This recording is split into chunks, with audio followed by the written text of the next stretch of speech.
Gladio meets secret societies. We've been going over the Pilgrims Society. How are you doing, Warhamster? Good. It's been a wonderful week and another fun show. I'm gonna I get to play with some maps today, so I will have always have a good time when I get to play with my maps. But it's funny. We thought we'd be all the way to Treaty of Versailles like 2 weeks ago, but as we were just saying for the show, there's so much history and so much bad history for this whole time period, and so foundational for the entire 20th century. And we talked about last week that whole 1901, 1902 just changed everything, and that's like basically took us into World War One. That's kind of what we're going to talk about today is how did the U.S. get into World War One? And that's an interesting story. Shall we jump in? Sure. All right, let me get my Nero board ready. You cannot really talk about the U.S. in World War One without talking about Woodrow Wilson. Now, I believe we've been saying that he was officially a Fabian, and I cannot find that No, I document. never said he was officially one. He just But acts like, what I was saying is his history affiliation with Columbia, which was the designated location for them to kind of set up camp in the United States as far as the collegiate, and then they moved over according to the history that I've read. Then they kind of moved over to Chicago, and then into many of the like Boston, into the economics with yeah, the Fabians. the, So yeah, yeah, I'd say the whole Ivy League, because he was certainly in contact with them when he became president of Princeton. But let's jump into his story. Woodrow Wilson. Oops, be nice if I was in the right part of my notes. Give me 1 second. All right, born in 1856, died in 1924. He is born in Virginia to Scotch-Irish parents. His father supported the Confederacy. Interesting little history side note. He's one of two U.S. presidents in history that ever lived in the Confederacy. And the other one would have been John Tyler, who we call the most constitutional president of all time because he vetoed everything Congress tried to do to the point that his own party kicked him out while he was a sitting president. So, interesting side note. His father was a founder of the Presbyterian Church in the Confederate States of America. So, strong Presbyterian background for Woodrow. He'd go to several colleges. I'm not going to go through the whole litany because he bounced around a bit, including one called the College of New Jersey, which we now know as Princeton. He became, and again, I'm not going to go to all the details on Woodrow's background like I do with some of these guys because he's one of the most famous presidents in history, and this is everyone learned most of the stuff in as far back as high school or even earlier. Finally becomes a professor in 1885 at a women's college in a place called Bryn Mawr, Pennsylvania, where he writes one of his first books, or maybe it's only a paper, but it's called The Study of Administration. And this is important because he basically says public administration should be in its own field, not just a subfield of political science.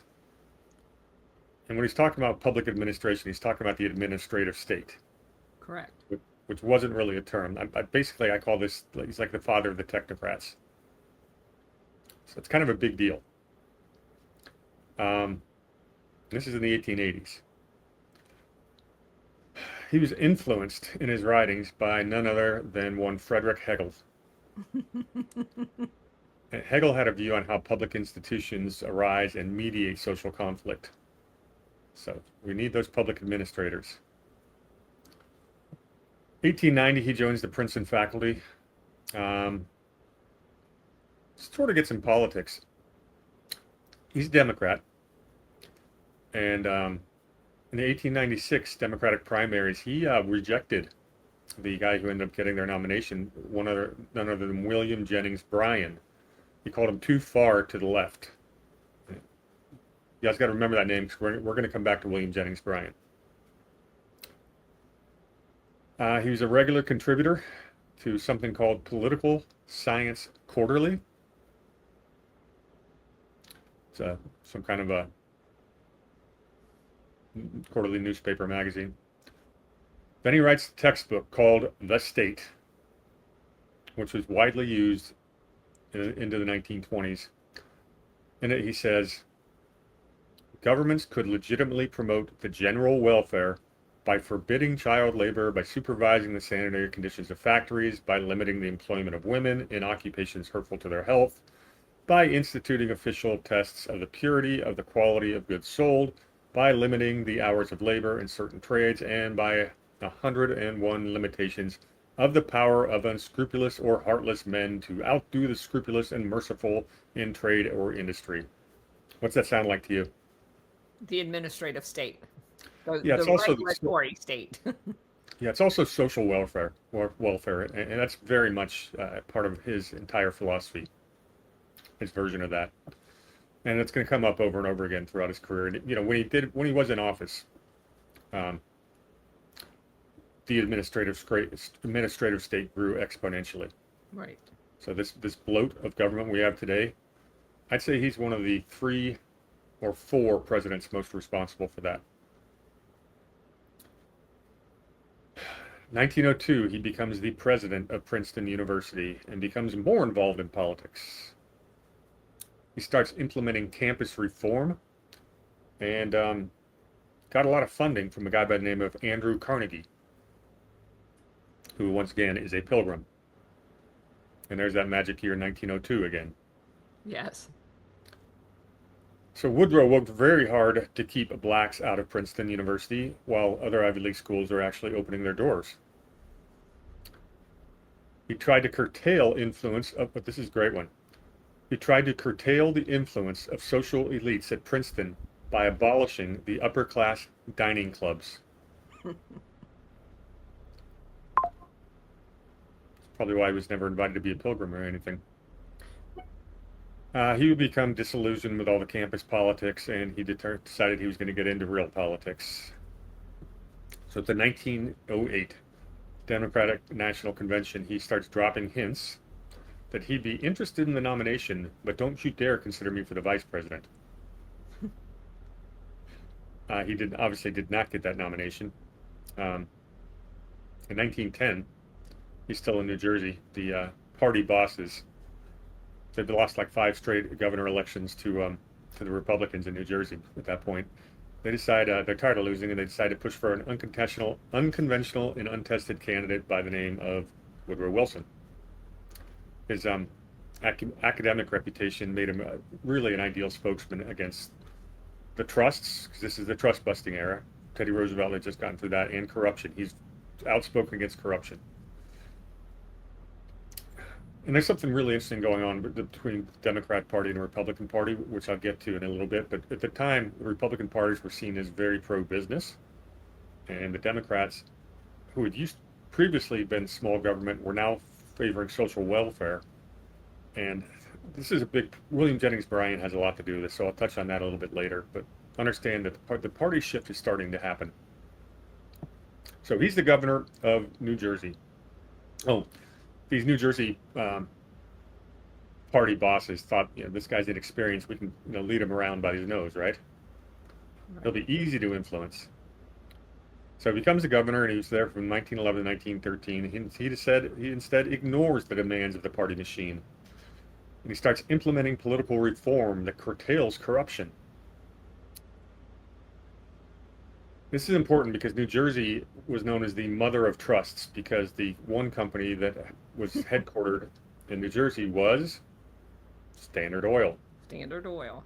Rockefeller. And he's sitting there trying to be a follow-up trust buster. Becomes interesting. Anyways, he gets a national reputation being a big part of the progressive movement. We're into the progressive era of politics, which started in 1901 with Teddy Roosevelt. We get to the DNC in 1912, and he gets the Democrat nomination. Let me see something. Okay, we're not going there yet. 1912 election is very interesting. Roosevelt, who had been president from 1901 to 1908, had supported his vice president, Howard Taft. who was president from 1909 to 1912. Well, Roosevelt gets a little ticked off at Taft because he's too conservative. Roosevelt, the Rough Rider that everyone thinks is this great Republican. Nah, he was completely progressive. He thought Taft was too conservative, so he decides to take him on in the Republican primary, and it was pretty close, but Taft holds on and wins. So Teddy Roosevelt then launches a third-party bid, known as the Bull Moose Party. Well, what's its official name, Colonel? I don't remember. It's the Progressive Party. Progressive, that's right. So when I say Teddy Roosevelt was the first progressive, he's the one who ushered in the progressive era, which gave us all kinds of bad government. The Democrat National Convention was really close. There was the Democrat Speaker of the House by the name of Champ Clark. Was pretty popular, and so was Woodrow Wilson. It actually took the Democrats 46 ballots to elect Wilson as their delegate or nomination, and the only happened because a guy by the name of William Jennings Bryan, another progressive, decided to back Wilson instead of Champ Clark. And the Socialist Party, of course, runs its usual candidate, a guy by the name of Eugene Debs. The Socialist Party would be sort of like the Greens today. In that vote, Woodrow Wilson gets 41.8% of the vote for 435 electoral votes. So again, we have a president taking us to war without a majority of popular support.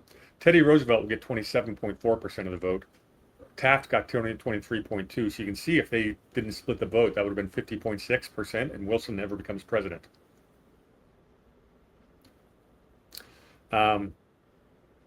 The Socialist Party got 6%, so it really wasn't that important.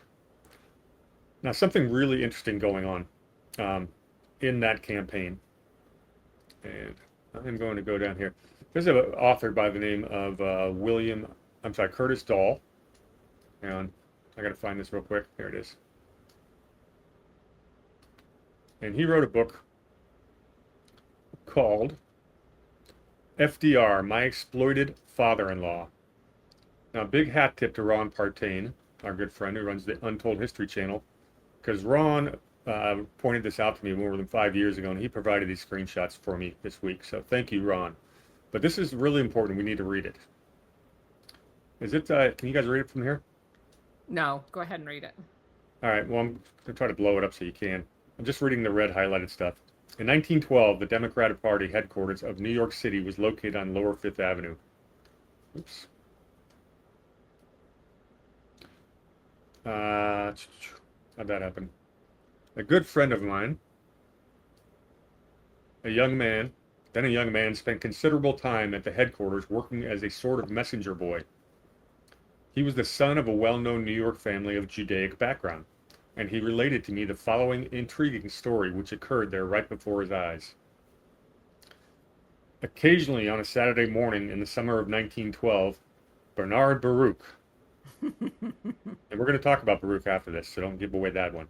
I'm glad you're laughing because he's important. He would walk into the Democratic headquarters with Woodrow Wilson in tow, leading him like one would a poodle on a string. Wilson could be quite solemn-faced in appearance, dressed in dark formal clothes, having just arrived in New York from Trenton. According to my friend, Wilson would be given his special indoctrination course in politics by several of the top advisors assembled there. The course consisted chiefly of outlining to him and his agreeing in principle to 1. Aiding in pushing the projected Federal Reserve Bank legislation through Congress when Paul Warburg approved the final draft of the proposed act then being worked on. 2. Aiding in changing the method of electing U.S. senators by establishing a direct vote of the people, which provided more control over the Senate by the professional politicians.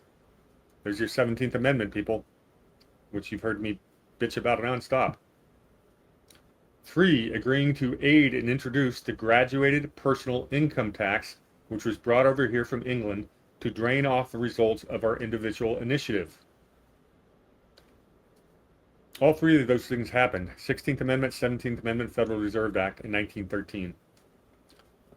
4. If called upon to lend a sympathetic ear and aid indicated policy if war should break out in Europe. 5, to lend a thoughtful ear to recommendations made by policy in respect to filling key cabinet posts. Wilson dutifully received and absorbed his indoctrination, shook hands all around, and then departed.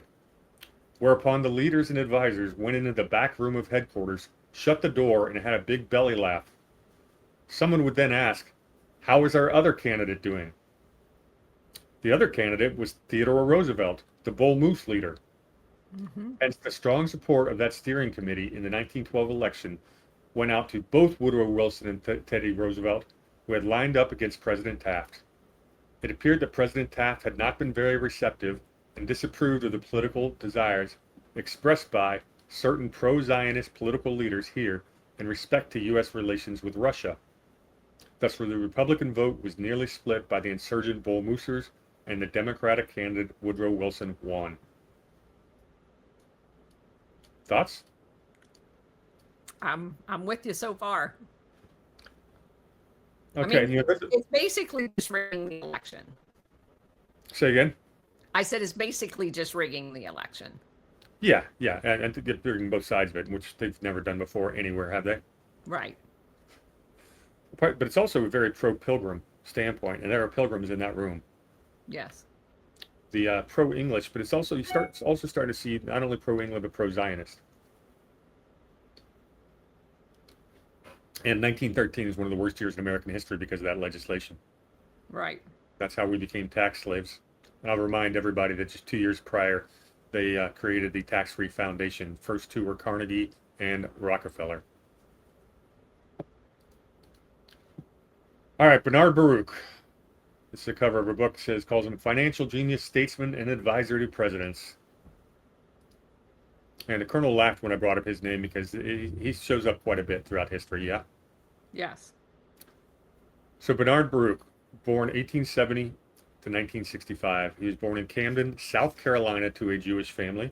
He would later marry into an Episcopalian family, so I do not think that he was his career does not make it seem like he's a pro-Zionist or his Jewishness had a real big impact on his viewpoints. His dad was a physician and a Confederate surgeon in the war. They would move to New York City when Bernard was 10. He goes to City College of New York at age 14. Gets out of school young, becomes a broker at a company called A.A. Hausman Company, eventually becomes a partner there. Makes enough money to buy a seat on the New York Stock Exchange at a very young age. I believe it was about $15,000 it cost then. It's about $750,000 would be in today's dollars. He made such a fortune by age 30, he started speculating on the sugar market, which was booming in Hawaii and, of course, Puerto Rico. And we just come out of the annexing Hawaii and also the Spanish-American War of 1898. And he's one of the people speculating on the sugar. He would then go on to found something called the Intercontinental Rubber Company. Where Say he had that some again, very you broke up. The Intercontinental what? Rubber Company. Okay. Now, you've had rubber's been a big part of some of the Gladio operations, right? Yes. Both in Brazil and Vietnam and in Africa. You want to hear his partners, some of his partners in that company that he founded? Sure. Start with Daniel Guggenheim, who's a huge mining heir. Banker named George Foster Peabody. And yeah, then a couple of nobodies by the name of Senator Nelson Aldrich and John D. Rockefeller Jr. So Bernard Baruch is rubbing elbows with the big boys, right? Right. He is known, his nickname was called the Lone Wolf of Wall Street. That's where that came from, people. He would not work for the big firm. He only worked for himself. 1916, he leaves Wall Street to advise Wilson. This is after helping him with the campaign.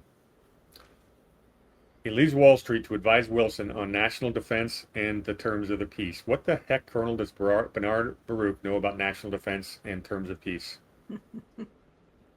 Well, it's obviously we're not going to have any peace. That was the whole purpose of the Federal Reserve, so that we could have banker wars. Um, and as far as national defense, we understand quite clearly now that none of what our military has done has been in our defense. It's always been to facilitate and participate in these wars. So, Funny, William Jennings Bryan was a John Nagel in chat says William Jennings Bryan was a cowardly lion. That's a pretty good history lesson there. He was the Wizard of Oz, called William Jennings Bryan the Cowardly Lion because he was afraid of the gold standard. The Wizard of Oz, the Yellow Brick Road, all of that is a banking. It's a story about banking. So nice catch there, John. We'll get more into William Jennings Bryan in a second. All right. He later becomes the chairman of the War Industries Board. And that's really interesting. A Wall Street banker is in charge of War Industries Board. It just shows you how it's the multinational corporations that are running the show already. Later on, he would oppose the strict penalties on Germany at Versailles and supported the League of Nations. That's parallel with Woodrow Wilson's views. So you don't know who actually supported that. A little bit later in the 1930s, despite all his connections, there was something called the Nye Committee that was congressional committee that was investigating war profiteering, and he got investigated. Nothing happened, no slap on the wrist, no nothing, but apparently he made a lot of money in World War I. Ever seen that before? yes, every time. Uh-huh. Later on in World War II, FDR would appoint him as special advisor to the director of the Office of War Mobilization, but we'll get to that later when we get to World War II eventually. And last little side note on Bernard Baruch was he was very good, close personal friends with none other than Pilgrim Winston Churchill. And just to close that up, from my research, the modern day version of him would be a George Soros type guy, with this exception. Bernard was very, very actively involved in mentoring what will become some of the biggest military leaders in the next several decades. Among those that I found was John Pershing, George Marshall, and Dwight D. Eisenhower. Good points. All right. Let's get to our next character. You can't talk about Woodrow Wilson without talking about Colonel Edward Mandell House. His keeper? I would call him his handler. Yes, there you go. That's the word. And we've already made it pretty clear that Woodrow Wilson was being handled. So why did Colonel House get to be that guy? So he's, by the way, he's no colonel. He never performed in the military in his life. It's an honorary title that he gave himself, but he made sure everyone called him Colonel House. It's a little irritating, don't you think? Yeah, I don't refer to him as Colonel House. I refer to him as Ed. All right, Ed. Fair enough, Ed. All right, he was a senior advisor to Wilson. Where did he come from? He came from Texas. He was a big backroom politician. He was a kingmaker. He basically had put like 4 consecutive governors on the throne in Texas. He was always a guy who worked behind the scenes, never really wanted the publicity. Ed House. He had a real technocratic vision of government, and I mean, if you listen to some of the things he said, they'd be repeated up through the 1930s, and you might even see that the fascists, the Nazis copied some of the things that he talked about. So he was perfect to work with Woodrow Wilson. We got technocrats working with technocrats. He would also be at the Paris Peace Conference, which we're hoping to get to next week, behind the scenes, though. One of the things about Ed House is he was a huge admirer of the British liberal welfare reforms. And we're right in the heart of the progressive era of America, which completely transformed this country, created a welfare state, and basically gave us unburdened, just government burdens that we're still dealing with today, to the point where I don't even want to get to where our taxes are today. We work like 6 months of the year before we see our first dollar. And this all happened under these guys' watch. So, all right, so we're going into the causes of World War I. And a lot of people think it had to do with the sinking of the Lusitania. Well, can I before we transition, I want to read a quote. He actually, House went to school at a private school in England during his childhood. So there's that connection as far as the whole Fabian story goes as well. And he also, I found a quote. I'm not sure if this is his wiki page or whatever, but it says that he was very interested in the British welfare reforms. Yeah. And yeah, that quote is so important because what he's praising the Britain for instituting income tax, old age pensions, and basically mandating different types of insurance. And those all come to pass due to his handling of Wilson. And so he has a very close relationship. As a matter of fact, I read where his daughter was presented to the English royal family. So he has a very close relationship across the pond. Yeah, and it's obviously which is incredibly important because what we're talking about, the Anglo-American relationship, the Pilgrims Society. Correct. Bear with me 1 second. I need to double check something.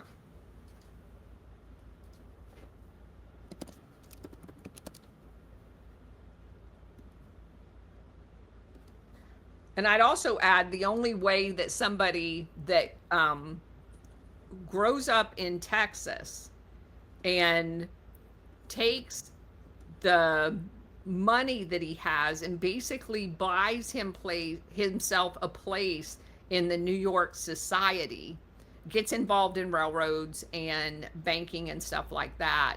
And he's one of those kind of a bootstrap guys that thrusts himself into this Eastern Establishment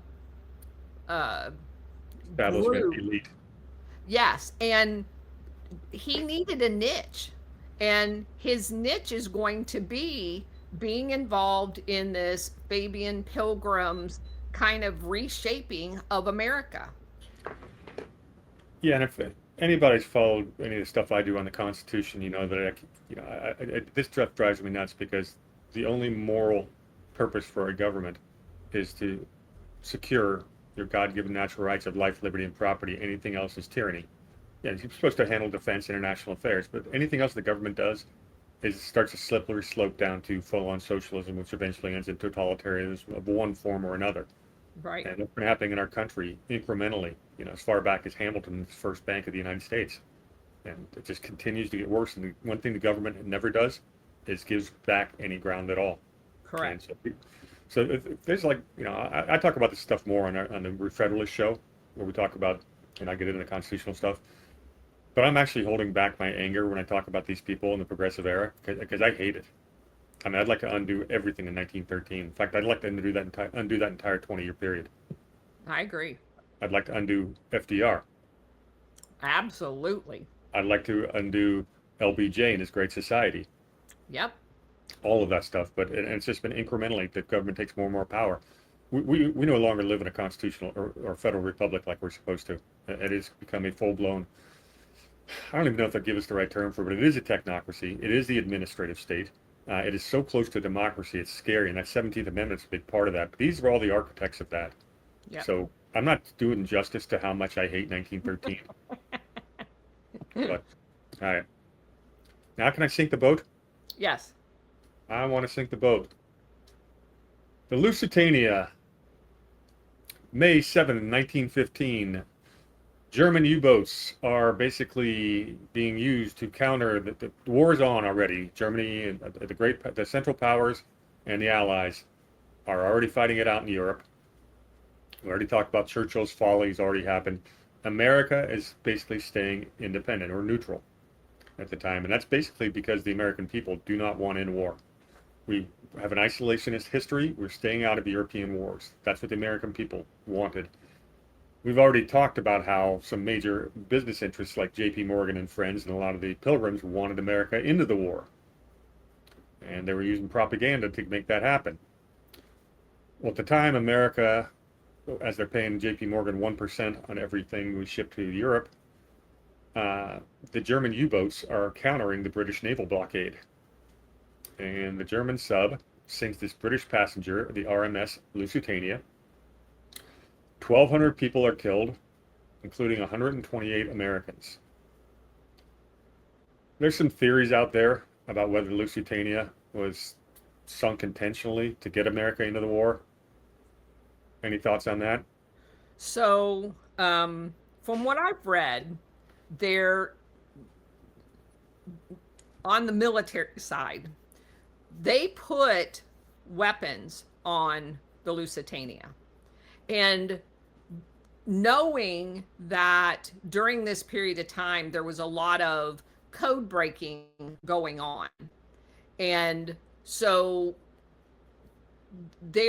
I've read many different books about the fact that the Germans were well aware of the English who wanted to get us into the war, leaked this information that there was, whether it's true or not, there was communication that the passenger piece of this was almost like a cover for them to be able to get weapons to the British, and that is what made it a target for the Germans. So almost a false flag. I wouldn't say almost. I would say it was a false flag, and the communication leak that there were weapons on it was what prompted that. Okay. I was hoping you were going to go there. So obviously this outrages Americans because Americans got killed, and it started to strain our relationships with Germany. Remember, we're neutral at the time. Woodrow Wilson would then go, later on. Oh, let's get to that in a second. So Wilson then demands Germany stop attacking passenger ships, and Germany temporarily restricts their submarine campaign because they wanted to avoid drawing the U.S. into the war. This is called the Sussex Pledge. So the U-boats are beached. Secretary of State at the time was none other than William Jennings Bryan. He would resign his post over the handling of the Lusitania because he thought we were too aggressive with it. He wanted to stay out of war. He'd immediately be replaced by none other than Robert Lansing. And we're going to talk more about Lansing probably next week. But I want to just touch on Bryan right now. As we talked about the Wizard of Oz, he was one of the America's first populists. And of course, he was anti big business, which was the Republicans. He hated the robber barons. So that makes him a Democrat. He wanted a lot of labor reforms. He was a big proponent of the free silver project. We were on a gold standard, and silver was not being able to be used for coinage. And that really punished the Western states where the silver was being mined. It was Wall Street gained more power by keeping silver out of it. And that's where that Wizard of Oz story comes in that was mentioned in chat. The yellow brick road was the gold road. There's there's actually a couple of great videos out there that just tell that whole story, so I'll leave it to that. He gave the famous Cross of Gold speech where he attacked the gold standard, said America's going to die on a cross of gold. I guess that's probably, there's a picture of him giving that. William Jennings Bryan, the Cross of Gold speech. He was a brilliant orator. He would end up being a 3-time Democratic candidate for president, but never won. And even though he was opponent of Woodrow Wilson from time to time.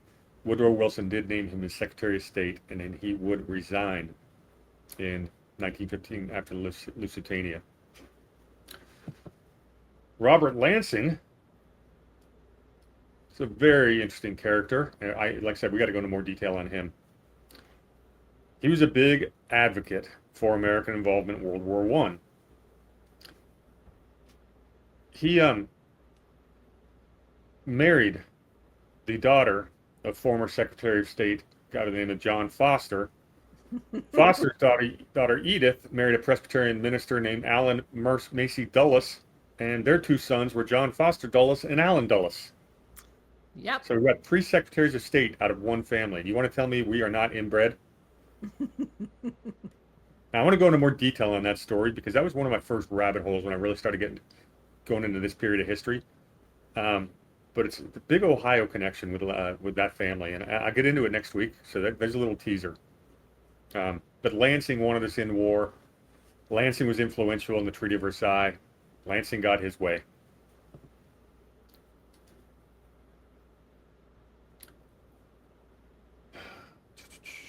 We got the propaganda? Hang on, let me find it. Oh, yes. Now we got all the propaganda going on. I want you for the U.S. Army. Came a little bit later. They're doing advertising in the newspapers to make the Germans seem like monsters. Destroy this mad brute and enlist. And I can't read German, so I don't know what this says, but they were basically calling the Germans evil, blaming Germany for starting the war, which was already covered that they did not. Agreed? Yep. And of course, they would then again go with the propaganda to the women, join the workforce, fuel the front lines. So that's our propaganda exploding at the time period.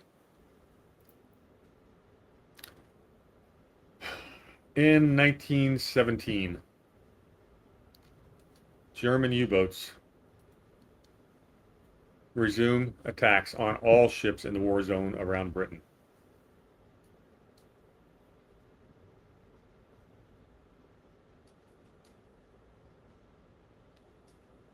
Okay, good. Hang on, I just want to keep the right place in my... And there's a lot written about the fact that House was instrumental in getting Lansing appointed as Secretary of State. So just keep that in mind too. Yeah, thank you. Talk more about that next week when you do the Lansing deeper dive. Yeah. Real quick, was Lansing? I believe Lansing was a pilgrim, but let me double check that real quick.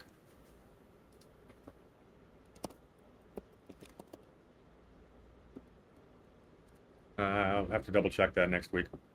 Okay. Okay, so the Germans start resuming their U-boats on all ships in a war zone around Britain. The German idea is that they could starve Britain into submission before the U.S. could mobilize. And Wilson responds by breaking diplomatic relationships with Germany on February 3rd. Now, the dates here are important.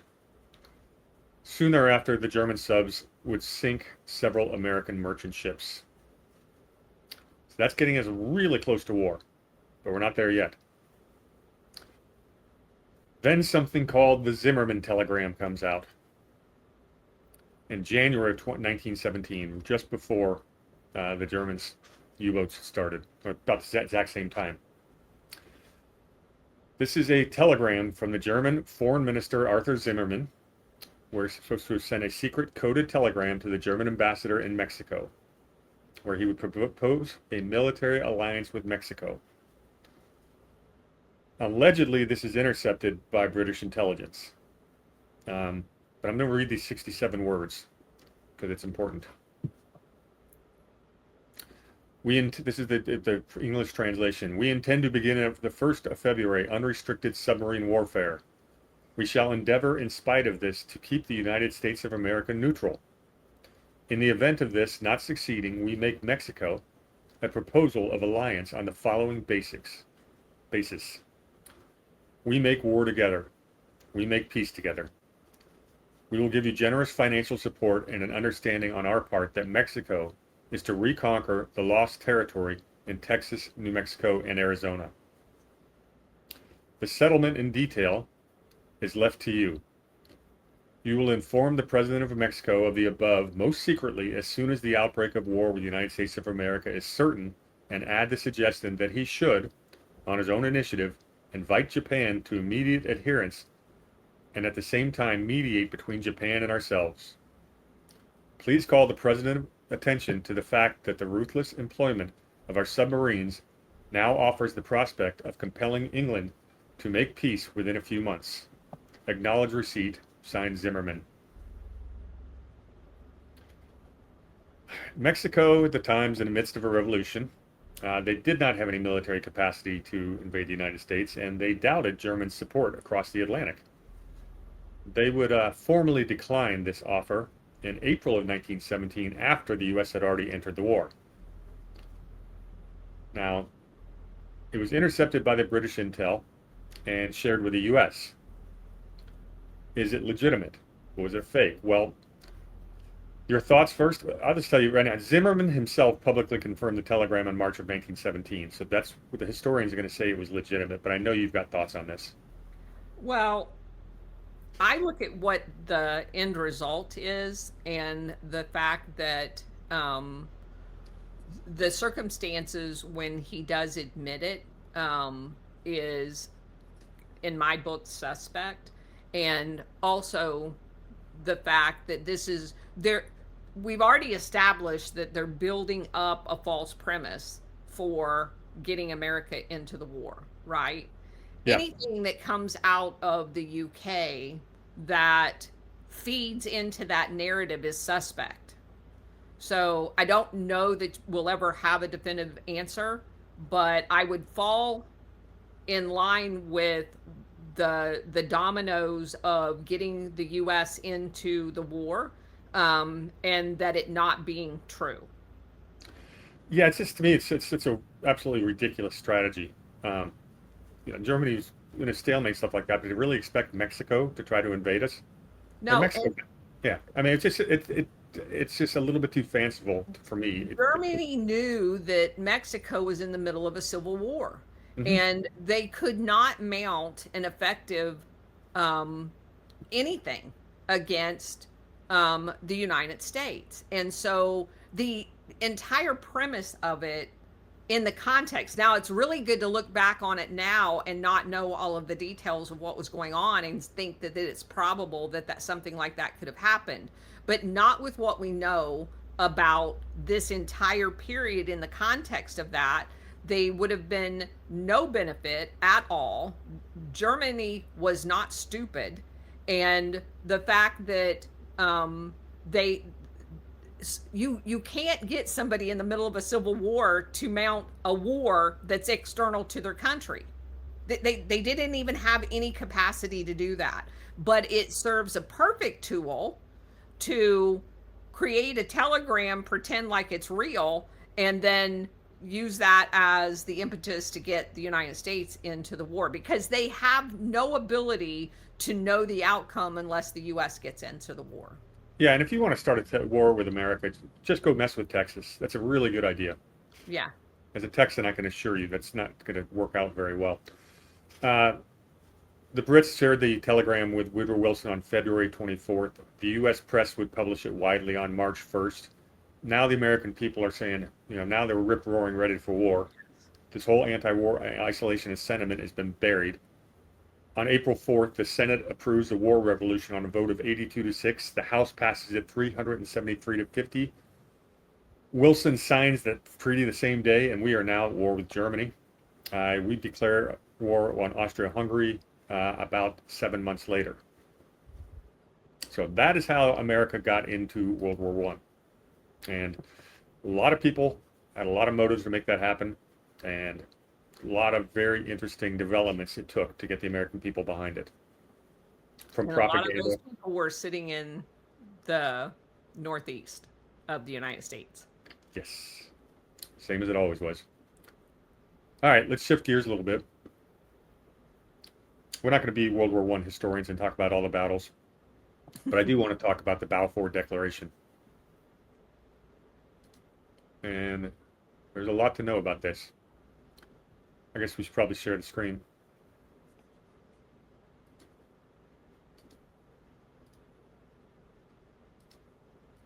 That's not what I want. Try that again. There you are. It's not. There he goes. The Earl of Balfour. So the Balfour Declaration was released on November 2nd, 1917. It is a letter from Foreign Secretary Arthur James Balfour, Pilgrim, to none other than Lord Walter Rothschild. Okay, and this is the 67-word letter. I'm going to get that up on page. His Majesty's government view with favor the establishment in Palestine of a national home for the Jewish people, and will use their best endeavors to facilitate the achievement of this object, it being clearly understood that nothing shall be done which may prejudice the civil and religious rights of existing non-Jewish communities in Palestine, or the rights and political status enjoyed by Jews in any other country. That last little bit, the non-Jewish communities in Palestine, is very important. And we're going to get to that a little bit more later. 67 words that changed the world, and Balfour didn't actually write them. So here's some details on this. Basically, the letter is asking, then it would ask Rothschild to convey this statement to the Zionist Federation. Zionist Federation was about 30 organizations, about 50,000 affiliated members. The Zionist Federation is still active today, and they're doing really working hard on the anti-BDS movement. And let me just emphasize here, we're not in World War II, people. We're in World War I. Indeed. And really the thought behind this, there's this idea that, well, the Zionists are trying to sell the idea that, well, if you back a Zionist nation in Israel, stuff like that, all the Jews are going to support you because they're all Zionist. And what else is going to happen? Remember, this is November 17. The U.S. is already in the war, but you're going to get all the Jews in America to put their money behind this effort because everyone's a Zionist. And that's really the thought behind this. So let's talk about... It's like hanging out a little piece of treat for your dog. Yeah, and I'm going to disprove today that everyone's a Zionist who's Jewish because it's clearly not the case. But that is what they were trying to do. James Balfour, Lord Arthur James Balfour, born in 1848, lived to 1930. He was the Conservative Prime Minister of England from 1902 to 1905. Oh, wait a minute. What was going on in 1902 to 1905? Isn't that when all this shit was created? Yeah, maybe the Pilgrims Society. Yeah, good catch. Okay. He would later become the Foreign Secretary for Liberal Lloyd George, and they're in the war in 1916-1919. Lloyd George is a liberal. Earl Balfour was a conservative, but this is a coalition government to fight the war. He was the Chief Secretary for Ireland after entering Parliament in 1874, and he always opposed Irish Home Rule and suppressed unrest. His uncle was a guy by the name of Lord Salisbury, who we just talked about from the Society of the Elect. In 1891, Balfour would lead the Conservative Party in the House of Commons while his uncle, Lord Salisbury, was the PM. How would you feel if we had a President of the United States whose cousin or relative was like the Speaker of the Senate? All right. And of course, when his uncle stepped down from the prime minister, that's when Balfour stepped up. He would get a lot of heat because, for the Boer Wars. And a lot of it had to do with the Chinese slavery. They were using Chinese slaves in South Africa in the Boer Wars, which the colonels talked about non-stop, but that's when he was the prime minister. So he resigned. Wait. I thought the British was the one that did away with slavery. Go ahead. Sorry. I just had to throw that out there. Just like in America, the North freed the slaves and then created slave-like working conditions in their factories and on the railroad chain gangs. Yeah, because it was a cheaper business model and you don't have to house them, feed them. But didn't we bring in Chinese to work on all the railroads too? Yes, we did. Quite a few. Yeah. Yeah, and those atrocious working conditions led to the labor unions, which is Yeah. why, as we go through this history of the late 1800s, there was a need for labor unions. They just got captured by the progressive ideas. And we're seeing the reverse of that today. All right. The conservatives lose badly in 1906. He resigns from PM. So he's back in Parliament. And in 1911, there's something called the Parliament Act of 1911, which is a really interesting part of British history. They were getting a lot of deadlock because the House of Commons would want to do one thing and the House of Lords would block them.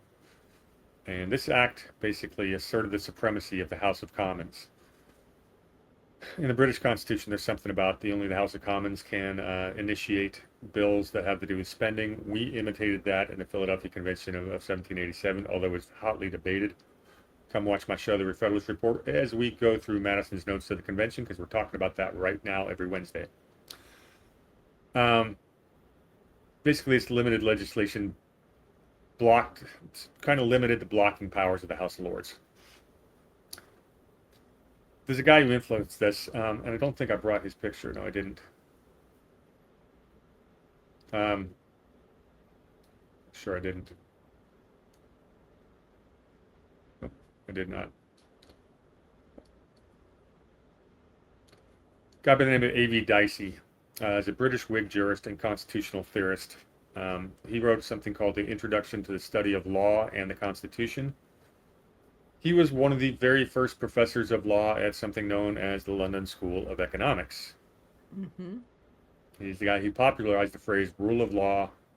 He was a Benthamite, Jeremy Bentham, who was the founder of modern utilitarianism. Again, Dicey was the opponent to Irish Home Rule, opposed to women's suffrage, he opposed what's called the right to ignore unjust laws. And he's the guy who introduced something called parliamentary sovereignty, which basically is that the legislative body has absolute sovereignty over executive or judicial bodies. Congress is king, is what he's saying. Right. Congress can repeal, or their version of Congress can repeal any previous legislation, not bound by written law or precedent. This is this whole idea that they think that our Democrats today think that they get 50% plus one, they can change the Constitution or anything they want.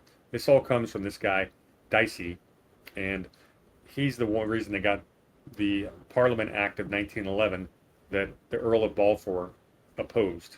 So important piece of history there. They kept, remember, we are England and America, we may be cousins, but we are not the same. We are founded on a totally different system with a totally different constitution. But these Pilgrims and these Fabians came over here and they brought their ideas, and for the love of God, the New England elites keep trying to impose them upon us incrementally over the last century. So that's why I bring this up. Lord Balfour would succeed Winston Churchill as the first Lord of the Admiralty in 1915 after Churchill screwed up. And then Balfour becomes the foreign minister in 1916. He would resign after the Treaty of Versailles. He is listed in Pilgrim records beginning in 1914 and as late as 1927. He is absolutely a Pilgrim. He's the guy that presided over the banquet in 1917, the Pilgrim's Banquet, that welcomed the United States into war. So that is Lord Balfour. Now his counterpart on this letter was the Right Honorable Lord Rothschild. This is Walter Rothschild. We are going to do a show at some point going through all the Rothschilds, dismissing some of the theories, showing you which ones are true, which ones aren't. But the bottom line is the Rothschilds are one of the most powerful banking families in history. They are Jewish. They came from Germany. So many of them were Zionists, and a lot of their money did go towards the founding of Israel. Those are all factually true. Some of the other stuff that you see online, a little bit exaggerated, but we're going to get into some of it today, but that deserves a show of its own. So people don't get upset that I'm not going to call them the Antichrist or go through their entire history. So who is Lord Walter? 1868 to 1937. He's a banker, a zoologist, a soldier. He's the eldest son of Nathan Rothschild, who was the first Baron Rothschild and also the first Jewish peer in England. Money will get that for you.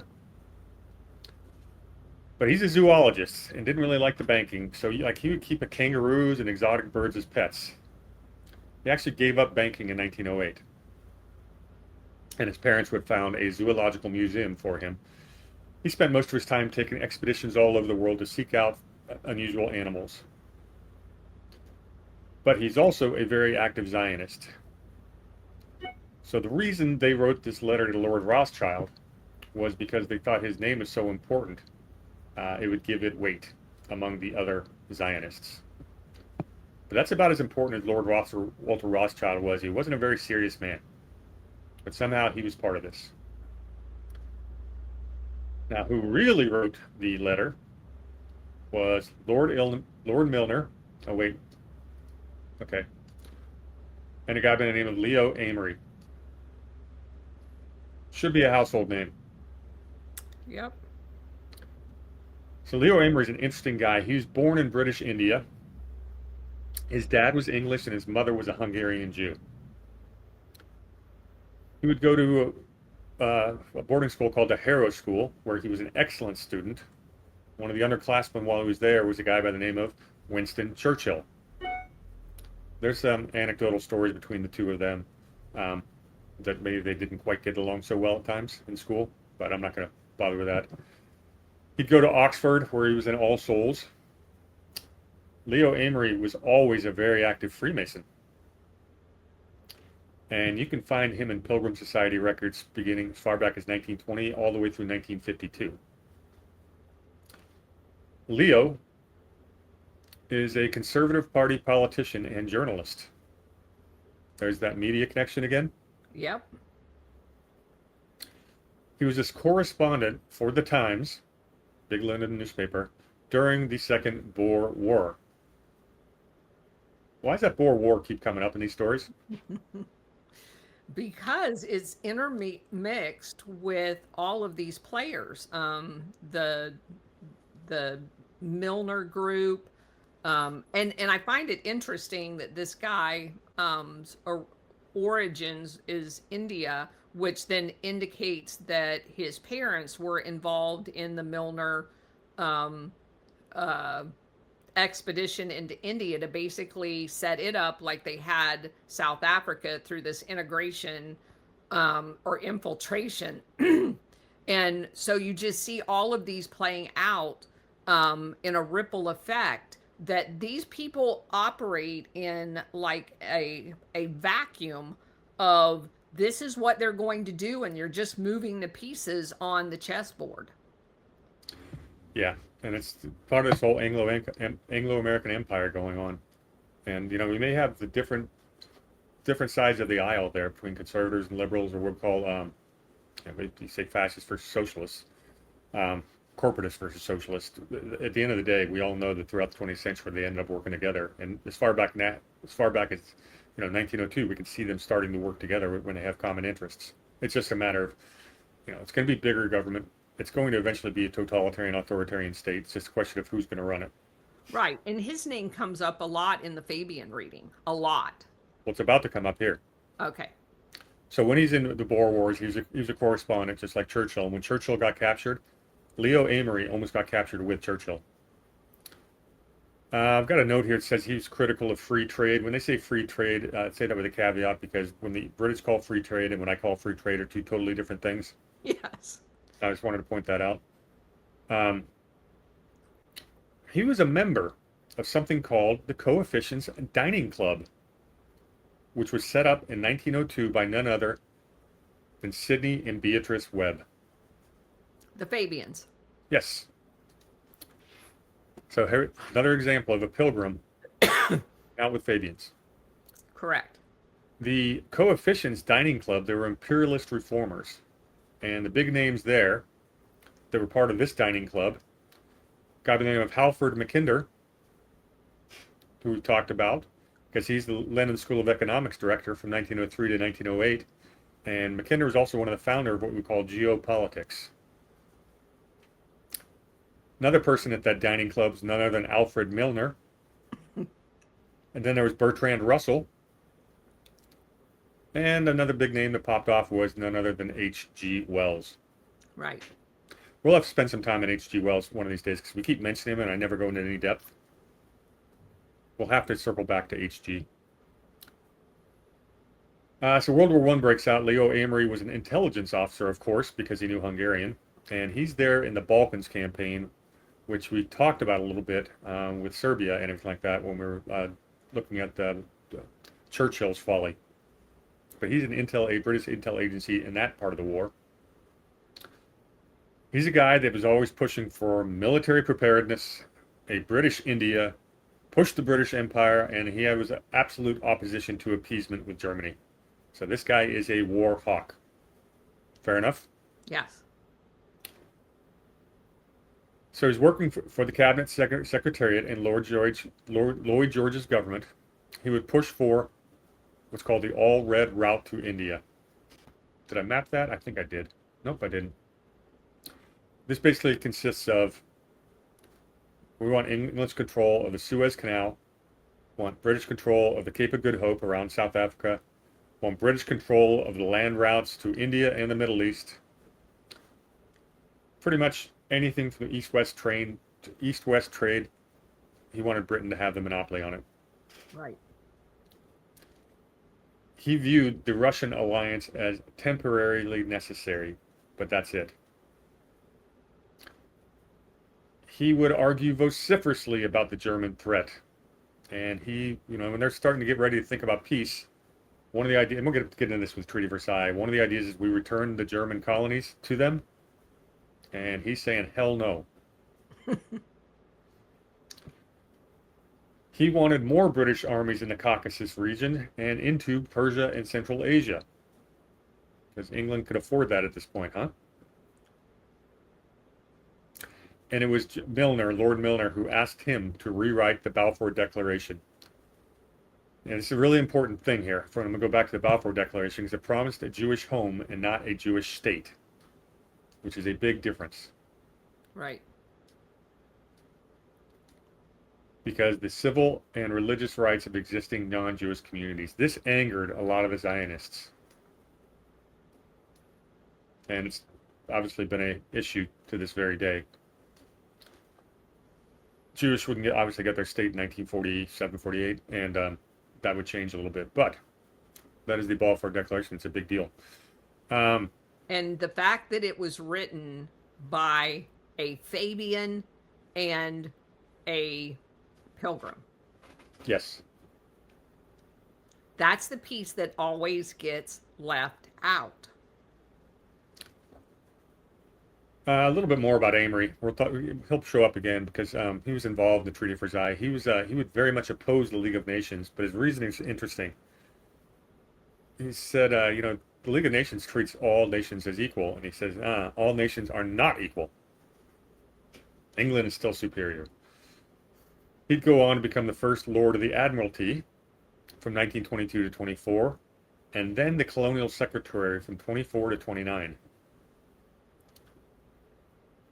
And again, the colonial secretaries in charge of their commonwealth around the world. Yeah, it's really important. He says basically to be our Secretary of State for the colonies. And he wanted to develop colonies into white-ruled dominions. Places like Rhodesia, Kenya, Palestine. Tried to create East African dominions in Kenya, Uganda, Tanganyika, which the League of Nations actually blocked. So we know how all that turned out, but this is the guy who's pushing for the white ruled dominant, dominion. And obviously that was the anti-colonial period 3 decades later would reverse all that. Well, kinda. To some degree, yeah. 1930s, he has an interesting career. He kind of goes into the private life, and he sits on the boards of directors of quite a few companies, including several German metal engineering companies. As the Nazis are coming into power and starting to rearm themselves and reindustrialize, he's sitting on the boards of directors. And Actually, Hitler found it alarming that there was a Brit on board of directors of German companies. The two of them actually met in the 1930s, Hitler and Amory. Amory also met with Mussolini at one point. And of course, he would become the chairman of the Iraq Currency Board, which is an interesting gig. In the 1930s, Amory would advocate for a bigger army, while Churchill is working for a bigger Air Force and Roger Keyes is pushing for a bigger Navy. Amory wants a bigger army. It's a bit of a tug of war where the money should be spent. And he finds the League of Nations useless, and he's very critical of appeasement of Germany, and we'll get more into that later. It was Amory in 1940 debate in the House of Commons, it's called the Norway debate, where he attacked Neville Chamberlain for incompetence in a fight against Hitler. That forced Chamberlain to resign and was replaced by none other than Winston Churchill. So Leo Amory is a name we should know a lot more about, and he's a very influential guy, huh? He brought Churchill in. Well, yeah, he's the guy who got rid of Chamberlain. And he was a war hawk. All right. Let's get to the real story behind the Balfour Declaration, though, because there's more to it. It was a financial and political transaction more than anything else. It's a deal struck between a bankrupt empire in the hopes of survival. That's what England was at the time, despite what Leo Amory thought. Britain had built the greatest empire in human history with a dominant navy and the global reserve currency in 1914, entering the war. But the industrial scale war changes everything, and it needs constant money. The costs are off the charts. In 1914, British total debt was about 650 million pounds. By 1919, it's 7.7 billion pounds, more than tenfold increase in 5 years. Britain goes from a creditor nation to a debtor. And they owed a lot of that money to America, and now Wall Street takes over for the city of London as the banking capital of the world. They owe J.P. Morgan alone $400 million. Something happens in 1917. Because of all that debt, Woodrow Wilson urged the U.S. banks to curb their loans to England and France. This gives U.S. a ton of leverage in negotiating with their European allies, not just during the war, but in post-war. And that is the whole thing Wilson was doing, is positioning America to be the power center after the World War I. And it had all to do with banking. At the time, Palestine was actually a province of the Ottomans still, and they had about 700,000 people there. They're mostly Arab, Muslims, and Christians, with Jews making up about 10% of the population. And we go back to the final line of the Balfour Declaration. And nothing shall be done which may prejudice the civil and religious rights of existing non-Jewish communities. They put that in there for a reason.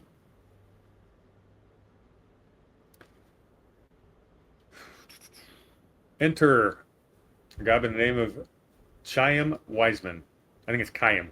That's how you say it. In fact, I know that. Very important part of this story. Chaim Weizmann, that's who they should have written a letter to, is a Russian-born Jew, became a biochemist, studying in Germany and Switzerland before immigrating to England in 1904.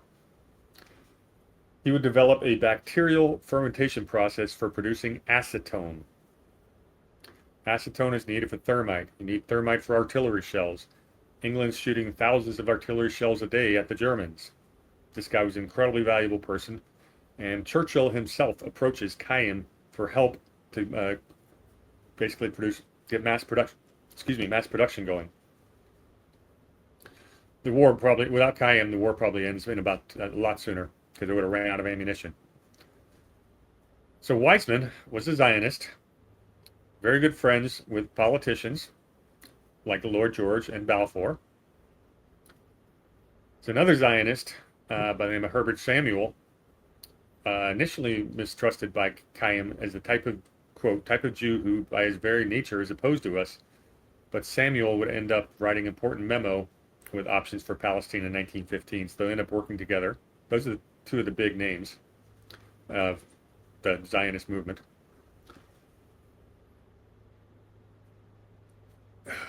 Balfour then says to Chaim Weizmann, "How can we repay you for your help in the war?" And of course, he asks for a Jewish homeland. He's the one who makes the claim that most Jews are Zionists who would help England, which turned out not to be true. It was exaggerated. And he said that he's the guy who said the pro-Zionist stance would attract the U.S. support. And that didn't quite work that way. At the time, the Bolsheviks had already taken over, so the intent of the Balfour Declaration of keeping Russia in the war was moot, but they still dissented. And why was the letter addressed to Rothschild over Weizmann? It's a signal to American Jewish banking interests. Yep. It is propaganda, and it's to push America deeper into the war. The other important name to know about the Zionist movement there is a guy by the name of, I believe it's Cherem Sokolow. And he was the president of the World Zionist Organization. He and Chaim were disappointed that it didn't grant a Jewish homeland. Weizmann would later go on to become the very first president of Israel in 1949. So, kind of an important name as part of all this.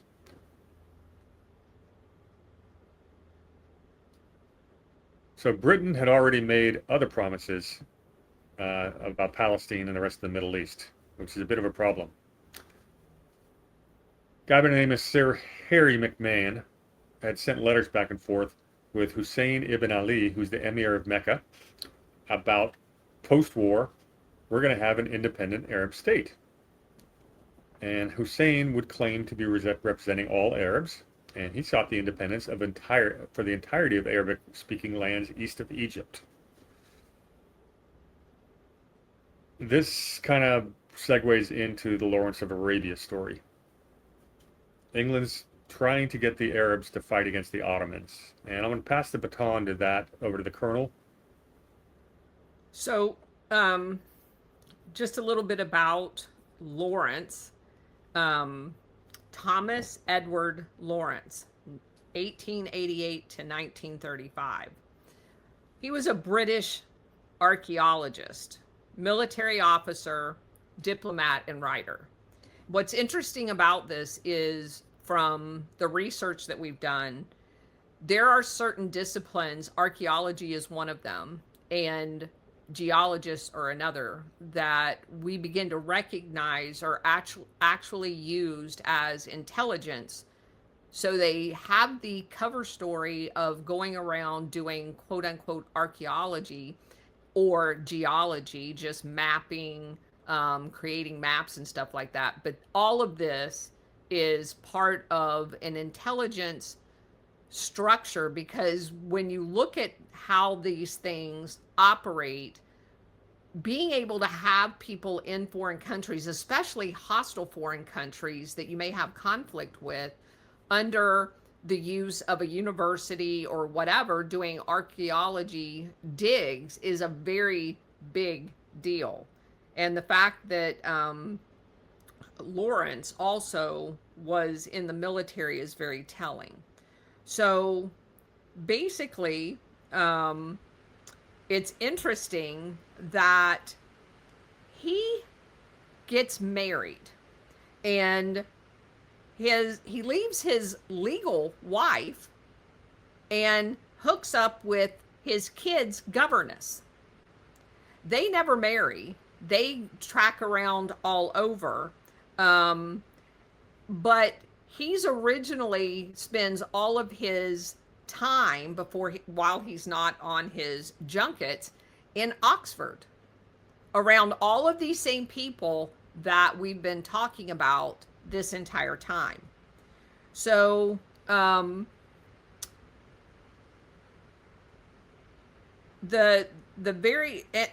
Oxford is one of the sponsors of his archaeologist fellowships and source of money behind him, which to me is very telling as well. So he learns Arabic and he travels extensively through that region. And he also surveyed the Sinai area for the Palestine Exploration Fund and published a report on it. So at the outbreak of war in 1914, he joins the British Army. And where does he work in all of the Army? Oh, just the intelligence area, right? So he's now an official intelligence officer for the British Army. And specifically, his original assignment was in Cairo, which just plays right into everything that Warhamster just laid out. However, he was sent as a liaison officer to the Hashemite forces led by Sharif Hussein. And he also is very involved with Emir Faisal. That name should be familiar for everybody in the Arabian area. So his purpose during this time was to arrange an Arab revolt. So basically, you have the Ottoman Empire that is on the non-allied force, right? They're aligned with Germany. Central powers. So what his mission is to go to their rear, go into the heart of the Ottoman Empire, and basically start a revolt, a revolution. And how does he do that? Well, interestingly enough, if you read the descriptions of how he did it, it looks a lot like Gladio. He goes around to all of these different tribal people, and he's basically promising them the leadership of a country, because they're going to remap all of the area. And so he's doing deals with all of these people so that he can then basically create guerrilla forces that operate inside of the Ottoman Empire to attack them using guerrilla tactics. So he's creating insurgents in the Ottoman Empire. That's the bottom line. There's a lot about how all that went, but he's doing Gladio inside the Ottoman Empire. Without a doubt. And they're making promises to all these tribal leaders. While halfway across the world, they're doing the Balfour Declaration. And at the same time, something else is going on. Hang on, try that again. Trying to share my screen. There we go. Please put that up. We've got the French and the English negotiating something called the Sykes-Picot Agreement in 1916. And you can see they're going to have a little bit of area of international control. You have the British control up here in the red, and Iraq is going to be under British influence, and some blue, dark blues in French control, light blue is French influence. The Syria part, that's really interesting because you talked about Hussein, who's negotiating with the British counterpart. His son Faisal would show up at a peace conference in 1920 making his claim for Syria, and they said, nah, we're going to give that to England. Or, sorry, France. And Faisal was a little ticked off about it. So they got, basically the Arabs got completely undercut because England's making promises to 3 different groups. And it's interesting. Here's a fun map with Ottoman Palestine after 1888. All this whole area of Syria they're talking about. And of course, this is Jerusalem down here, but this is the area they're really talking about. So a little bit more about Sykes-Picot. Secret treaty between the UK and France with assent from Russia and Italy. Remember, this is 1916. It's about how to partition the Ottoman Empire once they're done. And they were going to leave Turkey, have a little piece of the pie. They still have a little bit of a country. Palestine would be internationally controlled. Well, what happens is the Bolsheviks come into power and they find this agreement and they publish it, and the Arabs are furious. And I don't think they've stopped being furious ever since. But that's really, you can see the duplicity, or the triplicity, I guess it's called, of what the English are doing, trying to carve up the Middle East before the war's even won. You mean they lied? Yeah, it's British imperialism at its finest. Wanted to hit on one other topic real quick with the Rothschilds, and we have time to do it because it really does matter. Going on at the time is a guy by Edmund James de Rothschild. He is from the French side branch of the Rothschild banking family. He's a huge supporter of Zionism, although not exactly an active participant. He's really interested in arts and philanthropy and not banking, but he's a guy who bankrolled, wait for it, many archaeological digs in Egypt. Yeah.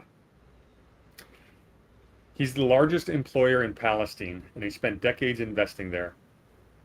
He's a guy who believes in friendship with Arab neighbors, with the twist. In 1931, he says, "We must hold them down with a strong hand."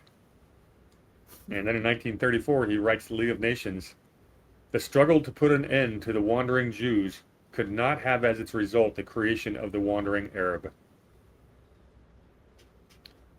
So when they talk about Jews were already colonizing Lebanon prior to the Balfour Declaration, this is Edmund James de Rothschild's commercial interests, and some workers are coming, but the population is still 90% Arab and 10% Jewish. This would change, and they were not on a financially level playing field. The Jews were far wealthier at the time.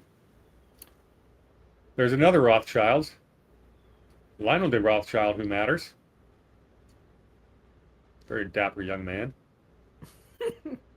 Lionel, born in 1882 to 1942, he was a British banker and conservative politician, but he's more interested in horticulture than he was in banking. Kind of an interesting trend, and I always say that the Rothschild's banking influence, as big as it once was, it would filter out as it would be kind of diluted through the generations. Well, this is what happened. Not all of them go into banking. Some of them, decide to do other things that don't make money. And it's very common with all these uber wealthy families. This guy goes to the House of Commons in 1910, Lionel. In 1917, he's a co-founder of the Anti-Zionist League of British Jews, which opposes the Balfour Declaration and does not believe that Jews constitute a separate nationality. He considered himself British, not Jewish.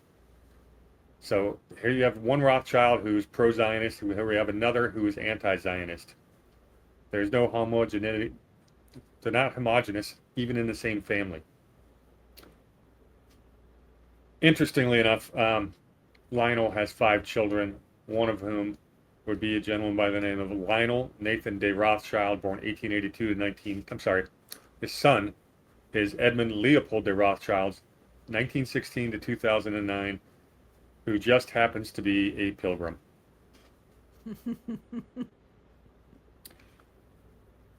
Interesting subnote, when the Balfour Declaration happened, the British forces had already taken Palestine.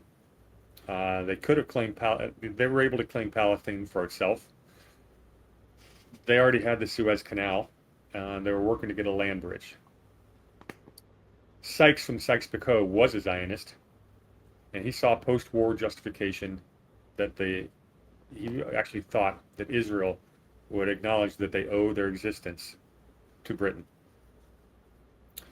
That's kind of didn't really play out that way historically.